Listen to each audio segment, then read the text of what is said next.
Hello, welcome to another edition of Capper Comparison Picks. I'm Ranch, and today I will be giving you the Capper Comparison Picks for UFC 278.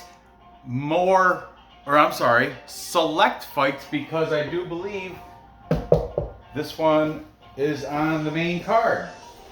So we've got the prelim, the feature fight of the prelim, and then the curtain jerk of the main card. Interesting enough.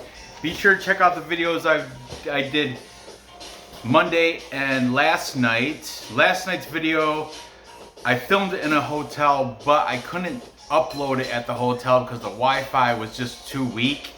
That's why, if you guys that follow along, I put it out just prior to uploading this. So be sure to check those videos out. They are on my channel now. Check them out. Just search UFC 278 or whatever, and you'll find those videos. So let's get into this. We've got starting this show out, we've got the female bantamweight fight between Lucie Pudilova, the Czech Republic fighter. She was returning to the UFC. She was in the UFC back in like 2020. She got cut. Her stint there, I think, she went 2-5 back, and that was between the years 2017 to 2020. And now she's making her return. She has a professional record of 13-7. She's a slight favorite at -116. She opened up at -155 though, because she is taking on Yanan Wu. Yanan Wu coming in here at a record of 13-5 losses. She came in, opened up at a +130, plus money, but money's been coming in on her because now she's at a -104. These lines are straight off of Bet Online right before I started filming this. So we're gonna start talking about Lucie Pudilova, the Czech Republic fighter, first. Lucie Pudilova is coming off of a couple wins out of the Octagon. That was the Czech Republic regional scene. Her last 5 fights all took place in Octagon. I don't know any of these names, so I'm not even gonna bother mentioning them. They all seem to be like Czech or Polish fighters. But I do know she's training out of SBG Ireland for this camp. On Instagram, she's spotted with the GOAT Artem Lobov. Interesting enough. And then a couple like, I think Cage Warrior fighters, both males. That's all I've seen on Instagram. And but she's representing SPG Ireland proudly. She's coming in with a 1.5-inch reach advantage. As I did mention back, this is her second stint in the UFC. Her first stint was 2017 to 2020, where she had amassed a record of 2 wins, 5 losses before she got cut and earned her way back through the Octagon ranks. Her opponent, Yanan Wu, Mulan, named after one of Nora's favorite princesses. Oh, I'm sorry. Okay. Anyway, Yanan Wu comes off a string of losses. She's only 1-4 in her last 5. Not a good look. But we're going to discuss, because these are all UFC caliber women. Right, we'll start at her UFC debut. She got a loss to Gina Mazzani. Ay, really? I know it's your UFC debut, but still, unanimous decision loss to Gina Mazzani. And Gina Mazzani is known to have the worst gas tank in the female bantamweight division. After that, she got her 1 win. It was against Lauren Mueller by armbar in round 1. Okay, Yanan Wu. Yanan. I don't know which one it is. That's why I just wrote Yanan. But then after that, she had a string of 3 losses right up to this fight. Split decision loss to Mizuki Inoue. I mean, split decision. I guess that means one of the judges went her way. She lost a unanimous decision to Jocelyn Edwards. Suppose that's not horrible. And most recently, she lost a unanimous decision to Mayra Bueno Silva. Yanan Wu is, though, despite her losses and everything, she is decent on the feet. She does have some good footwork. Her strikes hit their target for the most part. She's higher volume, I think, than Lucie Pudilova, but I don't know. I haven't watched Lucie Pudilova in I mean, she's been in the Octagon regional scene, so I don't know. Yanan Wu is now training out of Jackson Wink, where and I saw an interview with John Hyo Ko, and it was through a Chinese translator. I think she speaks Mandarin, from what my wife says. My wife's polyglot, means she speaks or listens to. Yeah, she speaks or listens to, or she is familiar with multiple languages. That's what a polyglot is. My wife happens to be one. You speak another language? Not really. I speak a little Korean, but okay. Anyway, she's training at Jackson Wink with. I've seen her in Instagram training with Holly Holm and Michelle Karate Hottie, Michelle Watterson. I think now it's like Michelle Watterson Gomez. I think she got married to somebody with the last name Gomez. But when she is back in China, she was at Tsingtao or Tiger Muay Thai. Tiger Muay Thai, also a camp that she's been known to go to. But most recently on Instagram, definitely Jackson Wink. And as I was mentioning her interview, she says Jackson Wink has made her a much better fighter. She's improved threefold or something. She's said she's improved greatly, immensely since going to Jackson Wink. And you know what? I kind of believe it. That Greg Jackson, one, and then John Winklehorn or something like that. Those guys are good. And Jackson Wink's in Albuquerque, New Mexico, and I know for a fact they're high about their cardio. They make their fighters run the hills. There's hills behind Jackson Wink that out in the desert, and there's like a course that they just hit the hills, go run, and that, I guess, that vastly improves cardio. And you know what? Salt Lake City, Utah. This is going to be at a higher elevation for those that aren't used to that. That might be a strain on the, if you're out of elevation to camp in Denver, or if you're, West Coast, you're used to the altitude there. The air is a little bit thinner. The oxygen is, your body has to, what's the word I'm thinking of? Okay. No, has to acclimate to the oxygen level in the air.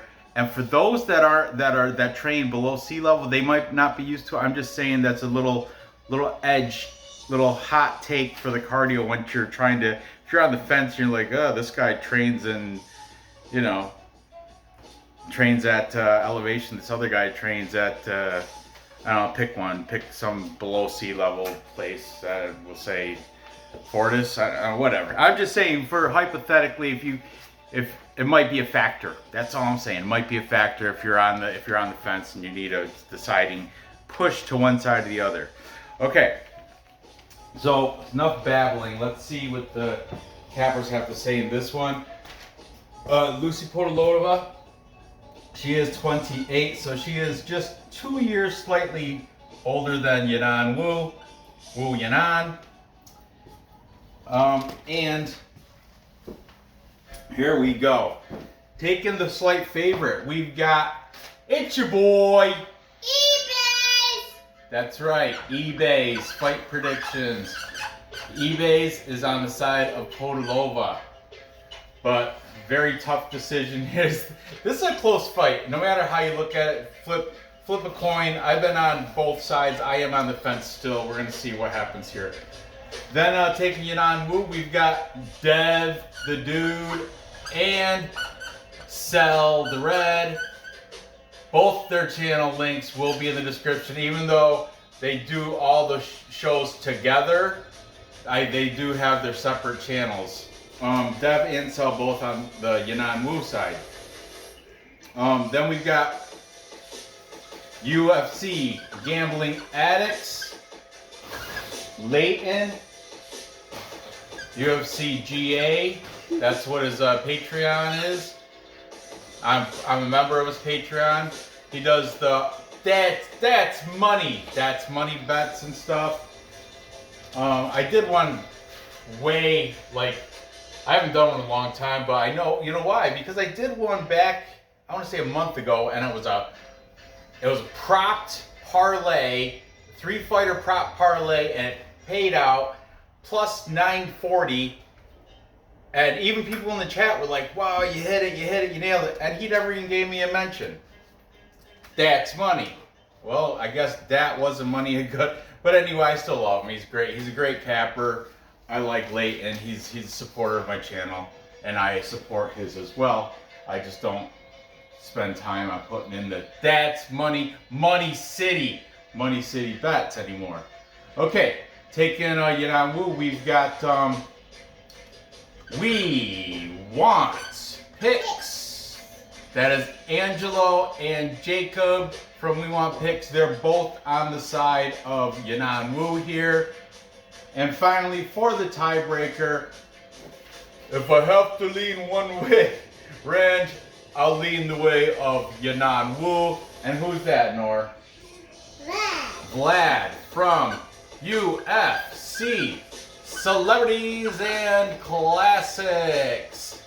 The Bulgarian Cowboy, Vlad, is on the side of Yanan Wu, but his original bet is the fight to go the distance, minus 350. He's known for that chalky stuff. Super chalky. Most likely he's going to be right, but I like to take a little risk. I'll never throw minus 350 on anything except for maybe in a parlay piece. That's about it. So there you have that. I am also going to go with the Jackson Wink product. I trust when she says she's made huge gains in her training. And I believe it. Like, I see the pictures with her and Holly Holm. And who else was the other girl I mentioned? Michelle Watterson.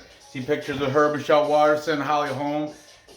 I like it. I like the whole new training atmosphere over there. Lucie Pudilova, SBG Ireland. I've been fading SBG Ireland ever since that Johnny Walker fight where they told him that he was up on points. It was against Thiago, Mahete. It was against Mahete, and they said, "Oh, relax, you're on point. Just keep doing what you're doing." He ended up losing his decision. Just ever since then, I've been kind of down on SBG Ireland. I've been like kind of fading them. So I'm gonna go with Yanan Wu here to get it done. I don't think I see her finishing Pudilova, but I do think she's gonna get the decision victory here. She's gonna get the better volume. Hopefully they're training a little bit of wrestling over there at Jackson Wink. I know Holly Holm, she's pretty well-rounded, so I know her base is karate, and Michelle Watterson, karate hottie. They're both predominantly strikers, but I would like to think Holly Holm does have a decent ground game, and maybe Yanan Wu will expose Lucie Pudilova's lack of a ground game. Either way, also I forgot to mention Lucie Pudilova coming up a weight class from 125. She was a flyweight. She's jumping up to bantamweight. So Yanan Wu, despite having a slightly less reach disadvantage, 1.5 inch nothing, I think Yanan Wu will be the stronger, more powerful woman. If you look at pictures of Lucie Pudilova, she seems very lean and tall, but these, according to Tapology, they're the same height. So I think Yanan Wu might be the more solid, stronger fighter here. Just going by visuals, we'll see how they look in face-offs. As long as they don't get copyright claimed, because it seems like every other show on Friday live stream, gets copyright claimed and blocked, and I try to trim it, and it takes forever for YouTube to trim the copyright stuff off. That's why last Friday's video it was blocked for like 3 days. It's still blocked now. I asked YouTube to trim off the copyright claim, but they've been taking forever. I'll have to check it again. Maybe it's finally trimmed so I can post it so people can actually watch it. But who wants to watch that? It was a disastrous card last week. What did I do? 6-6-1. Ugh, disgusting. Anyway, moving on. Next we have the lightweight fight between Jared Flash Gordon taking on Leonardo Santos. Leonardo Santos, I could not find his Instagram for the life of me. I found a couple Leonardo Santoses. One of them's even a BJJ instructor over at Muay Thai. Where is it? What's that one in Colorado? Man, I can't think of it. It's right tip of my tongue too. But anyway, one of the BJJ instructors that trains over at Fusion. No, it's at Fusion XL. I don't know. I can't think of it now. I got a brain fart right here. Big brain fart. I can't think of the name. But anyway, there's two Leonardo Santoses. The fighter, I could not find his Instagram, so I have no idea. I'm going to have to rely on Tapology to find out where he's training. And according to Tapology, he's training at Nova União. But let's talk about the favorite and Jared Gordon first. Jared Gordon comes in with a record of 18-5. He's a pretty decent favorite at -255, 2.5 to 1 favorite over Leonardo Santos. Leonardo Santos, 18-5 and 1. Is a +215 underdog. These lines did move though toward the way of Santos. Money's been coming in on Leonardo Santos because Gordon opened up at a -330. Santos opened up at a +260 for the 7-time BJJ world champion. He is too. 7-time Brazilian Jiu-Jitsu world champ. Wow. Yeah. Talk about accomplishments. But here's the thing, Leonardo Santos, 42 years old. Whoa, he's almost as old as you. Almost, but not quite there. He's still at fighting age. Well, I don't know. That's 155 over 40 lightweights. I don't know. He's really testing the waters on age there. Jared Gordon, 33. Okay, back to talking about Jared Gordon, favorite. Jared Gordon, he's coming over. He's coming like I know he was once he had problems with drug and alcohol abuse and addiction. So now he's a big supporter of like anti-addiction, like getting help for those that have problems in alcohol and drug addictions, which is fantastic. It's up here, and what a great thing to do. Jared Gordon is coming off a loss to Grant Dawson, rear naked choke round 3. Before that, he has 3 good wins. He has a split decision win over Joe Selecki. Yeah, Joe Selecki, the wrestler.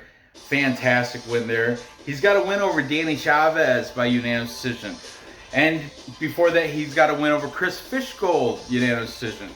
Before that, he did lose to Charlie Olives by an uppercut round 1.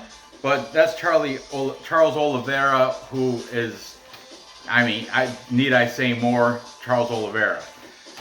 He trains out of Killcliff. I just got I wore him last week. I got a couple of Killcliff t-shirts in the mail last week. Killcliff used to be known as Sanford MMA. Some people still call it that, but Killcliff.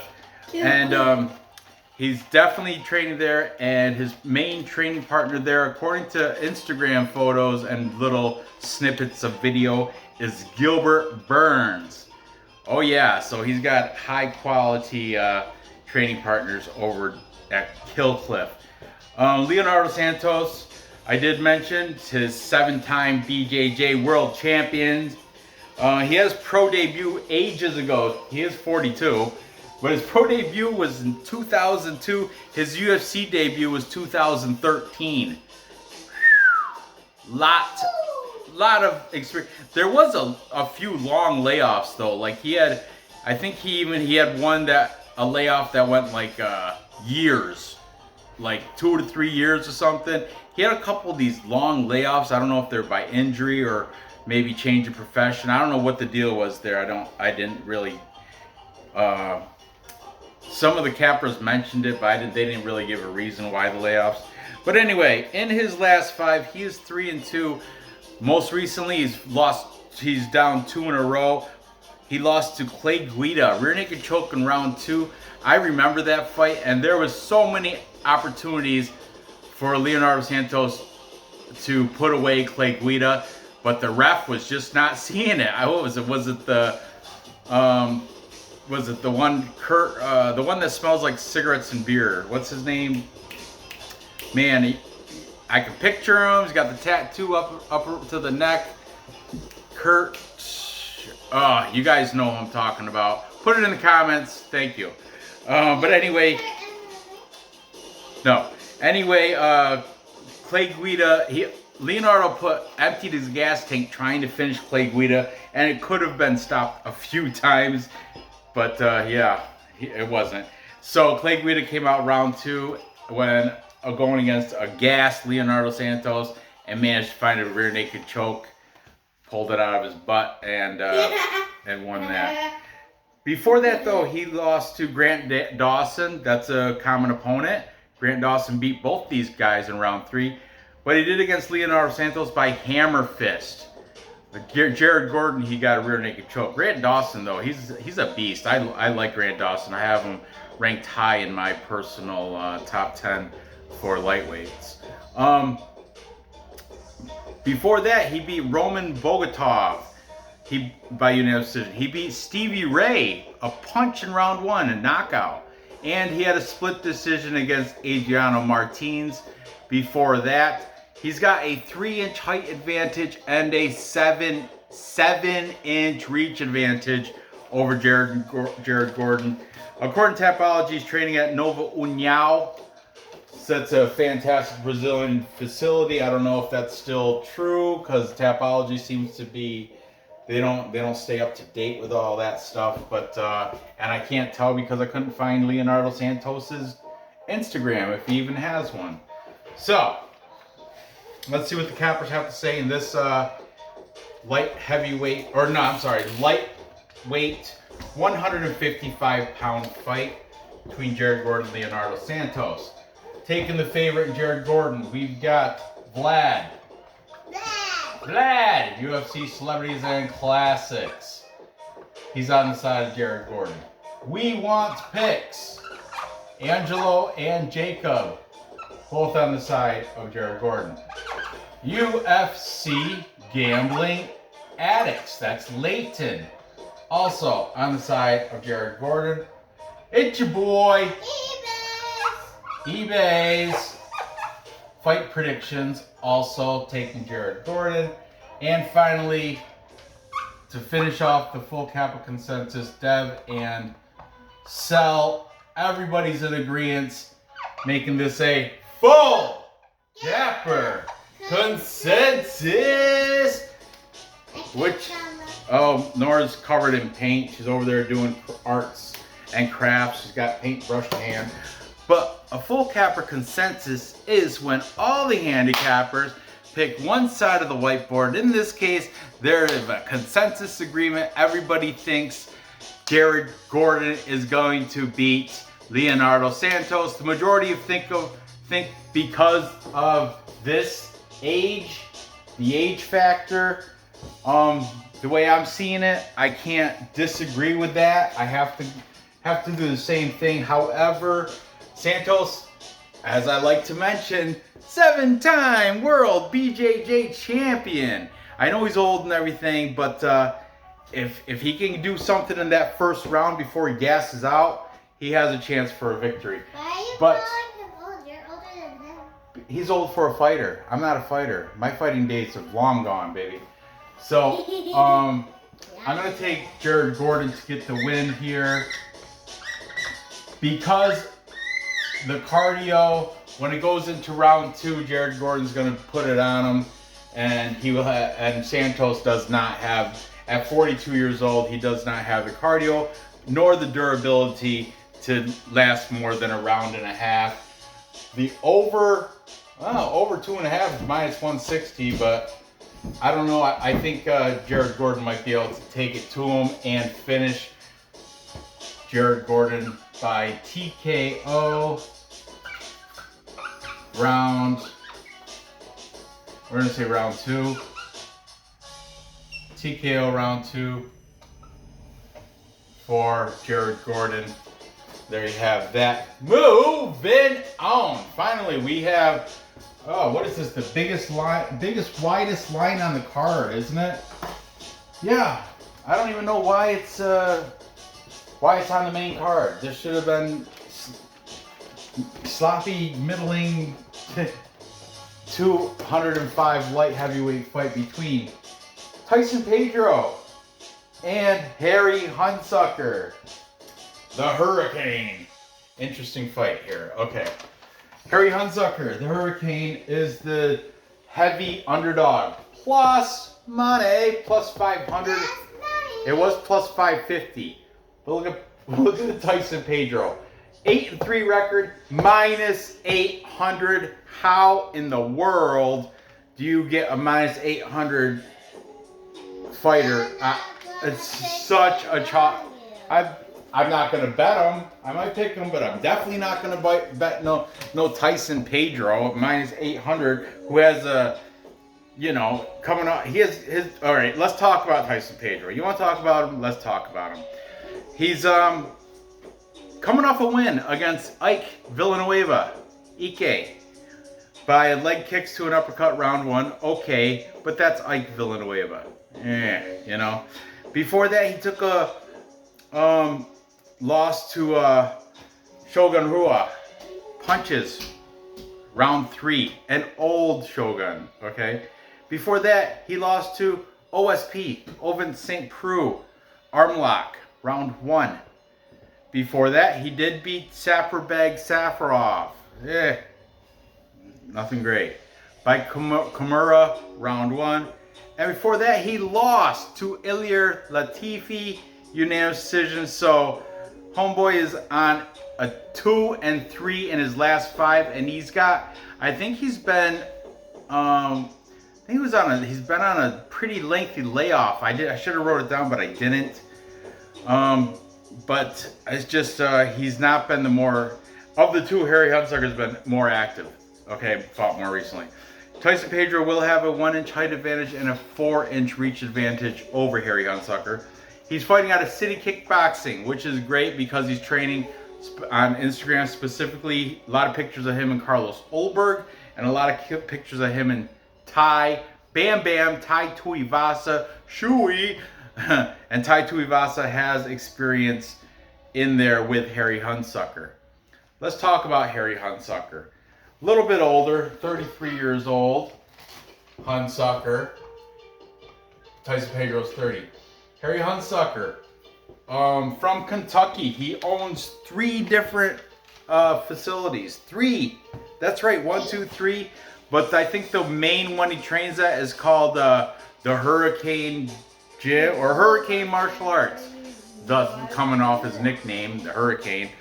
And that's with a bunch of dudes that I've never heard of, but they seemed, I don't know, in the photos, they're all ripped up and shredded and seemed, I didn't in depth who's in the pictures with Harry Hunsucker, but I mean, they're all right, I guess. I don't know. They're amateurs maybe out of, I think a lot of them are from that HR MMA, and that is the Kentucky regional scene. That's where I think they're from, a lot of these guys. Anyway, Harry Hunsucker, he's coming down to 205 light heavyweight, coming down a weight class from heavyweight. He's usually His walk around weight is around 230 something. That was the last time he weighed in. Michael Bisping in an interview, I forgot who it was for, he was giving props to Harry Hunsucker. He's like, this kid's good. Don't let the odds fool you. This guy's his striking's fast, on point, and he's coming down to where he belongs, where he can be a competitor at 205. At heavyweight, he was just always outsized, always the smaller guy, and now this is all Michael Bisping's words, because I saw it on Instagram on Harry Hunsucker's thing, and he's putting up quotes like, when your odds are against you, that's when you perform the best, and you know, he knows, he's not blind, he's not stupid, he knows he's the biggest underdog on the card, plus 500, he knows, and he's using that as inspiration, as motivation to get him out of the bed in the morning, get him to one of his 3 gyms, most likely Hurricane Martial Arts, and get to train and get ready for this fight against Tyson Pedro. But here's the thing, he's not doing well against those Aussies, because he's most recently lost to Justin Tafa, head kick, round 1. Before that, he had a UFC debut against Tai Tuivasa, like I mentioned, and that was a ground and pound, 49 seconds of round 1.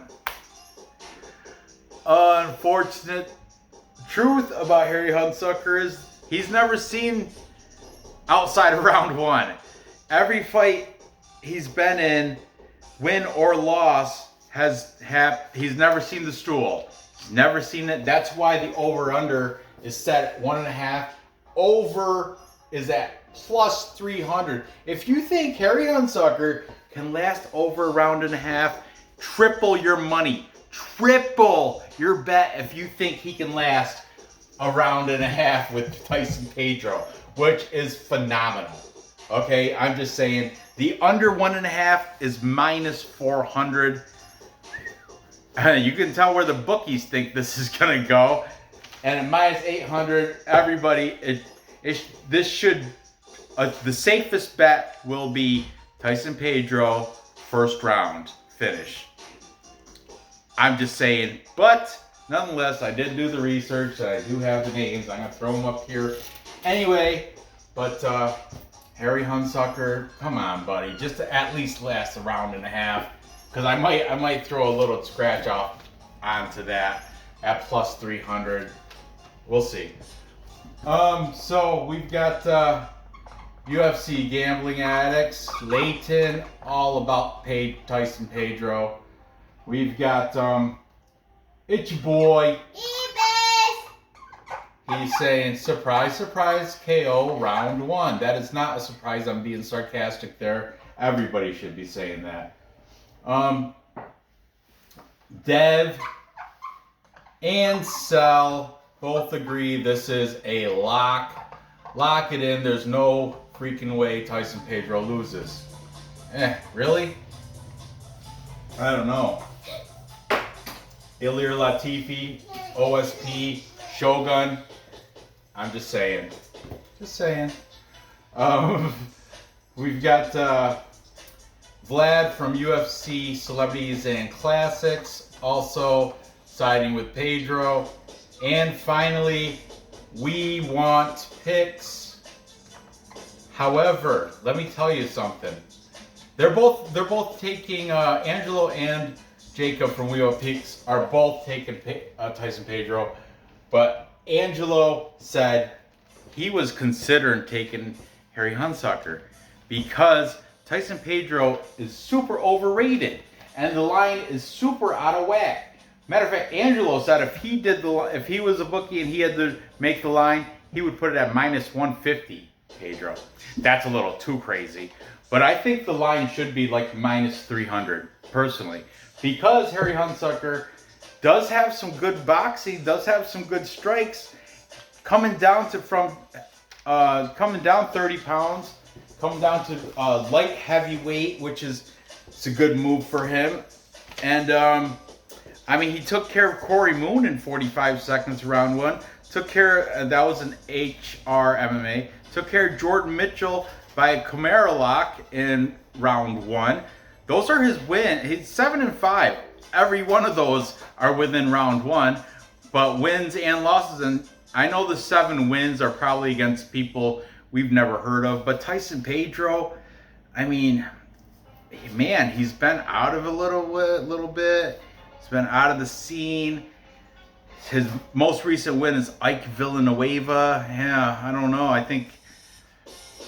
I don't know. Ike Villanueva, not the best, you know. Before that, those 2 losses to aging veterans in Shogun and OSP. He beat Saperbeg Safarov, but who hasn't? A lot of guys beat him. And he lost to Ilir Latifi, which is not the best look either. I'm just saying he should be the favorite and he should win this. But minus 800, guys, it's not worth my bet. But I will take him to win on Tapology. And I'll take him to do it by TKO round 1. And oh, I forgot to say this was a full Kappa consensus. Doesn't warrant a dance though, because plus 500, minus 800 for Tyson Pedro. Get out of here. Get out of here with that. But to recap, time check. Indeed. What is the time check? Let's see. Oh, a little bit over. Not bad. So to recap, I've got Yanan Wu, the one underdog pick on this card, or on this in this show. I get Yanan Wu getting a decision victory over Lucie Pudilova. I don't even know why she was invited back to the UFC, because even in her like a little stint in Octagon, there is a loss in there. She's in her last 5, she's 4-1, and that the one loss was to some girl named Talita Bernardo in the Octagon regional fighting scene. So how she got back, I don't know. But she's back for a second shot. Yanan Wu Yanan. I know she's not looking good as of lately, but I think changing camps to Jackson Wink is really going to empower her. She seems the confidence is there. Working with Holly Holm and Watterson Gomez, I think it's helping her. I think she's going to get the decision victory here. Then I've got Jared Gordon, rehab guy, the get off the addictions. I was thinking about buying these. He's got a shirt that he's selling, Jared Flash Gordon, and it has a like limited edition because it says, you know, the date of this was this August 20th. Utah says that all on it around the Flash Gordon, the lightning bolt symbol. It's a blue shirt though. It's just a copyright. You don't want to copy Flash, but it's got it, and he's like 10% or 20% of the proceeds are gonna go to charity, something like keeping it like something about keeping kids from becoming addicts, or some charity like about addictions and stuff, which is wholesome and great. But then I went to look at the t-shirt price, and it's like $45. That's before shipping. I'm like, I mean, it's all well and good and everything, but I mean, gee, whatever.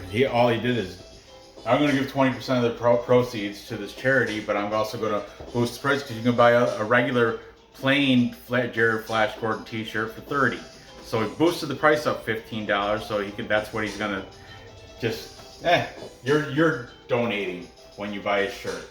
So anyway, I think he's going to win. Sorry about the rambling. I think he's going to beat the old Leonardo Santos. Santos is gonna, he might still pull something off in round 1, but I don't think so. I think Gordon's takedown defense and wrestling is good enough to defend everything that Leonardo Santos comes at him with. But if it does find its way to the ground, don't be surprised if Leonardo Santos gets him in a submission, because he is a 7-time world Brazilian Jiu-Jitsu champion. But I think Gordon's going to knock him out in round 2 after he's good and tired for Santos.